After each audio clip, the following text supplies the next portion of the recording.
Program Zumba anak-anak Ulu Kinta ni kita buat adalah kita punya program yang pertama tu di Siri 1 di Kampung Payang. Tapi saya melihat itu berada di luar kawasan. Jadi hari ini kita betul-betul berada dalam kawasan Dun Ulu Kinta ini di Dewan Bandar Baru Tambun. So Dewan ini pun mempunyai kapasiti yang agak selesa, maknanya ada aircon, ada ni.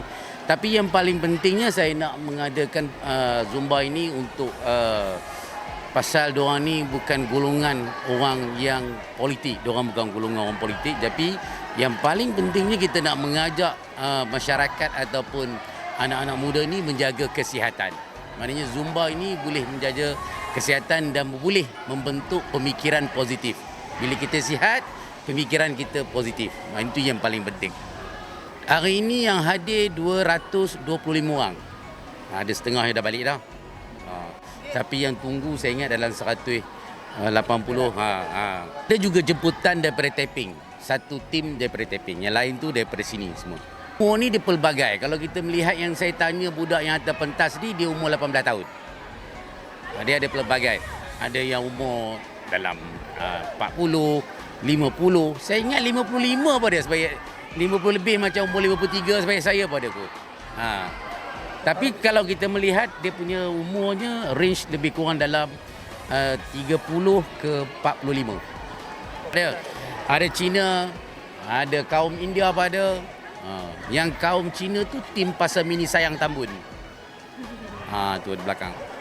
Paling pentingnya kita apa kaum pun yang paling penting perpaduan. Dan yang paling pentingnya kita mengajak masyarakat kita menjaga kesihatan. Memandangkan yang kita punya yang lepas dapat sambutan yang sangat memberangsangkan, so kita plan untuk bekerjasama semula dengan Tok Lan sebab dia antara orang kuat lah di sebalik kita punya program hari inilah. Biasa kalau kita punya program memang kita buat anggaran paling minimum dalam 200 orang. So hari ini kita berjaya achieve 225 orang setakat di sekitar Tambun Ulu Kinta lah. Saya dah menjalankan aktiviti Zumba ni dalam 12 tahun dan saya juga seorang fizioterapis di HRPB lah. Sebab kalau ikut saya punya minat ni, saya memang dah lama dalam sukan lah sebenarnya. So kita nampak untuk mendidik rakyat yang untuk kita nak kekalkan kehidupan yang sihat.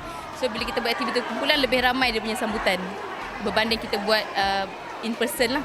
InsyaAllah kita akan cuba kita akan deal balik dengan Tok Lan selepas ni untuk berkolaborasi untuk next program pula. Okey. Assalamualaikum dan salam sejahtera kepada semua. Saya Azida dari Bandar Baru Tambun di sini dan saya salah seorang peserta Zumba Fest Fit Squad yang kedua. Zumba ni satu aktiviti kecergasan yang sangat berfaedah, bermanfaat untuk semua peringkat umur dan juga bangsa. Ia adalah sangat bagus diketengahkan dan saya haraplah aktiviti ini akan diteruskan untuk tahun-tahun yang ke hadapan. Zumba, very good, very good. You will have lots of kecergasan, very sihat, energy, energetic. Selalu, every day, almost every day. Exercise, yes. Monday to Saturday. Di tempat, banyak tempat. Mostly di Ulu Kinta sini. Tempat around Ipoh, Station 18, Botani, Ipoh South East.